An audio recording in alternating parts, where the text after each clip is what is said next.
Hello student, हम लोग पढ़ रहे हैं परागण, निषेचन, परागकण और भ्रूणकोश की वृद्धि। हमारा टॉपिक चल रहा था।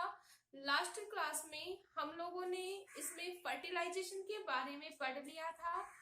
आज जो हमारा टॉपिक है वो है पराग नलिका की वृद्धि। तो हमारे क्लास 12 का जो टॉपिक है वो क्या है? पराग नलिका की वृद्धि। तो अपना टॉपिक है पराग नलिका की वृद्धि।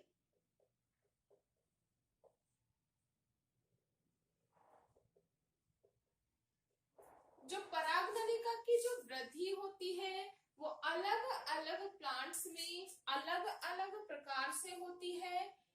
इसी के साथ ही साथ we all know that student, जो पराग नलिका की जो वृद्धि होती है वो डिपेंड करती है वर्तिका के ऊपर। किसके ऊपर डिपेंड करती है? वर्तिका के ऊपर डिपेंड करती है।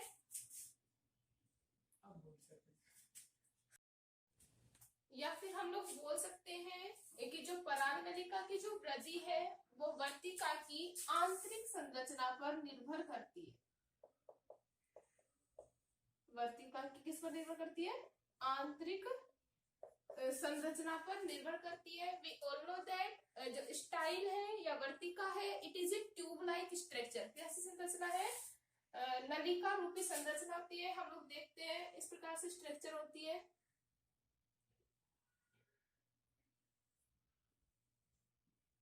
तो ये तो क्या होता है हमारा? स्टिग्मा, या हम लोग इसे बोल सकते हैं वर्तिकाग्र, जिसके ऊपर पोलन ग्रेन्स या परागकण आकर चिपकते हैं।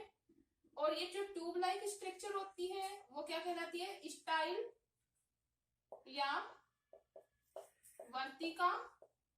ठीक है। और यह अंडेनुमा या अंडाकार आकृति की जो संरचना होती है इसे कहते हैं ओवेल या अंडाशय। ठीक है। तो हम लोग बोल सकते हैं जो पराग नलिका की जो वृद्धि होती है वो किसके ऊपर डिपेंड करेगी भाई? स्टाइल की आंतरिक संरचना के ऊपर डिपेंड करती है। जो स्टाइल की जो आंतरिक संरचना होती है वो अलग अलग पादपों में अलग अलग प्रकार से होती है। या हम लोग बोल सकते हैं इसकी इंटरनल स्ट्रक्चर में वेरिएशन पाई जाती है या विभिन्नताएं पाई जाती है। It is a hollow tube like structure. क्या होती है? खोखली नलिका रूपी संरचना होती है। लेकिन अगर हम बात करें लिलियम की, किसकी बात करें? लिलियम या राइबीज की। तो जो लिलियम या राइबीज जो प्लांट होते हैं उनकी जो स्टाइल होती है या उनकी जो वृत्तिका होती है उसमें श्लेष्मीय पदार्थ भरा हुआ होता है। क्या भरा हुआ होता है? श्लेष्मीय पदार्थ।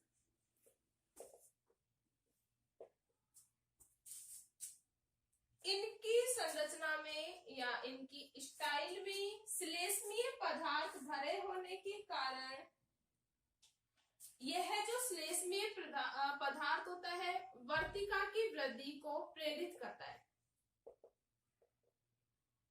किसको प्रेरित करेगा? वर्तिका की वृद्धि को प्रेरित करता है। क्लियर है इतना?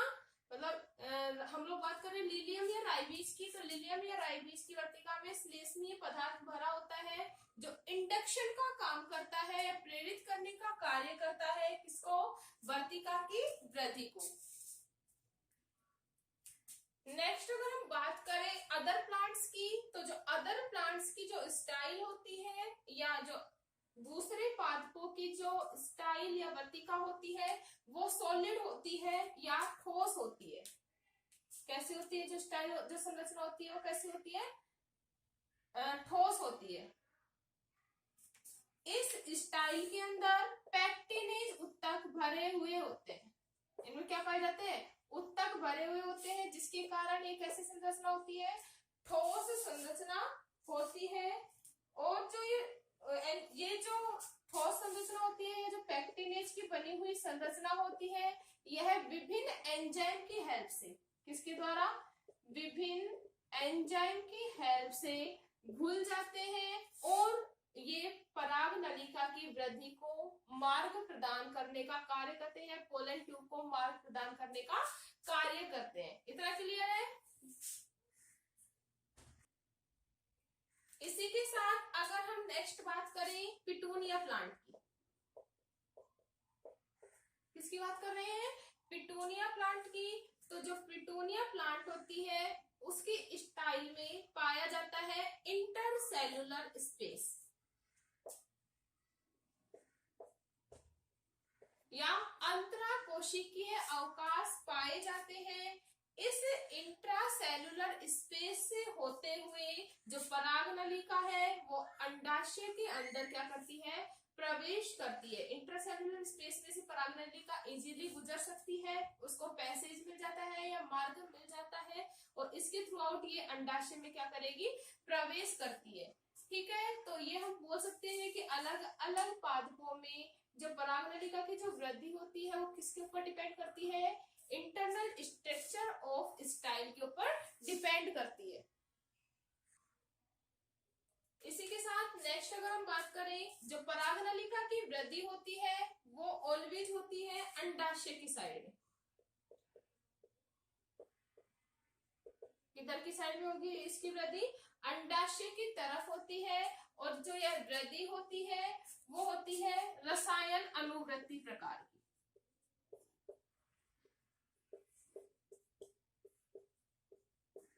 किस प्रकार की होती है? अंडाशय की तरफ, क्योंकि we all know that egg apparatus में ही भेजते हुए या अंडाशय को भेजते हुए इसमें जो न्यूक्लियस होता है या अंडकोशिका होती है, इसमें क्या होता है? निषेचन की क्रिया संपन्न होती है। तो जो पराग नलिका की वृद्धि होगी वो किसकी साइड में होगी भाई? अंडाशय की साइड में होगी। और इसकी जो गति होती है वो कौन सी होगी? रसायन अनुवर्ती प्रकार की क्या पाई जाती है? गति पाई जाती है। तो ये था हमारा टॉपिक पराग नलिका की वृद्धि। इतना क्लियर है। नेक्स्ट हम बात करेंगे पराग नलिका का प्रवेश या पराग नलिका का बीजांड में प्रवेश। तो अपना टॉपिक क्या है? पराग नलिका का बीजांड में प्रवेश। तो इसमें हम पढ़ेंगे कि पराग नलिका जो बीजांड में पराग नलिका का जो बीजांड में प्रवेश होता है वो अलग अलग प्रकार से होता है। तो पराग नलिका का जो बीजांड में प्रवेश होता है वो होता है मुख्य रूप से 3 प्रकार का। कितने टाइप्स होता है भाई? 3 प्रकार से होता है। कौन कौन सा? फर्स्ट जो है वो है अपना बीजांड द्वारीय प्रवेश।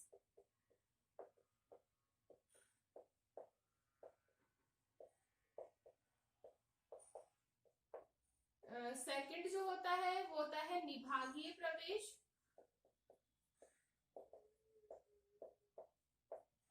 और थर्ड टाइप के जो प्रवेश होता है या तीसरे प्रकार का जो प्रवेश होता है वो होता है अध्यावरणीय प्रवेश। अध्यावरणीय प्रवेश। तो हम लोग बोल सकते हैं पराग नलिका का बीजांड प्रवेश 3 प्रकार से होता है। कुछ पादपों में बीजांड द्वारीय प्रवेश होता है पराग नलिका का, कुछ पादपों में निभागीय प्रवेश होता है और कुछ में कैसा होता है? अध्यावरणीय प्रवेश। तो हम फर्स्ट बात करते हैं बीजांड द्वारीय प्रवेश की। जैसा कि नाम है बीजांड द्वारीय प्रवेश, इन तीनों प्रवेश को हम इनके नाम के अकॉर्डिंग भी एक्सप्लेन कर सकते हैं। It is the very common method. यह क्या है? बहुत ही सामान्य विधि है किसकी? पराग नलिका के प्रवेश की। नाम क्या है भाई? बीजांड द्वारीय प्रवेश। तो हम लोग बोल सकते हैं अगर इसकी डेफिनेशन की बात करें कि जब पराग नलिका कहां से प्रवेश करती है? बीजांड में। जब पराग नलिका बीजांड द्वार से प्रवेश करती है, जब पराग नलिका बीजांड द्वार से प्रवेश करती है तो इस प्रकार के प्रवेश को क्या कहा जाएगा? बीजांड द्वारीय प्रवेश। क्लियर है? नाम ही क्या है? बीजांड द्वारीय प्रवेश। तो कहां से प्रवेश करेगी? बीजांड द्वार से। ठीक है। नेक्स्ट अगर हम बात करें निभागीय प्रवेश, कौन सा प्रवेश है? निभागीय। जैसा कि हम लोगों ने बताया कि इनका जो हम डेफिनेशन है इनके नाम के अकॉर्डिंग भी बता सकते हैं। तो निभागीय प्रवेश कहा होगा जब पराग नलिका निभागीय सिरे से या चलाचल एंड से प्रवेश करती है, किसमें, बीजांड में। किसके द्वारा, निभागीय सिरे से प्रवेश करती है, तो इसे क्या कहेंगे, निभागीय प्रवेश। क्लियर है। नेक्स्ट अगर हम बात करें थर्ड क्या है, अध्यावरणी प्रवेश। अध्यावरणी क्या होता है, इसके चारों ओर का आवरण, बीजांड के चारों ओर का जो आवरण होता है वो क्या कहलाता है, इंटेग्यूमेंट। ठीक है, तो नाम क्या है, अध्यावरणीय प्रवेश। तो अध्यावरणीय प्रवेश किसे कहेंगे, जब पराग नलिका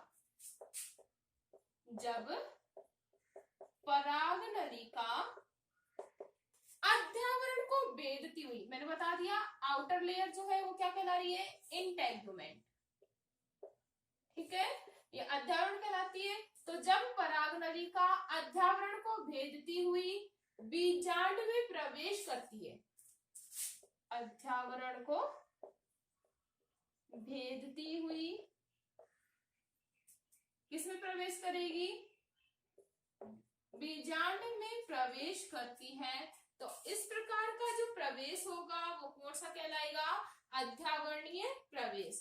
क्लियर है। अगर हम एग्जाम्पल की बात करें तो इसका एग्जाम्पल है जैसे कुकुरबिटा। एग्जाम्पल क्या है, कुकुरबिटा। कुकुरबिटा जो पादप है उसमें पराग नलिका किधर से प्रवेश करती है, अध्यावरण को भेदती हुई प्रवेश करती है। ठीक है, इतना क्लियर है। तो ये था हमारा पराग नलिका का बीजांड में प्रवेश।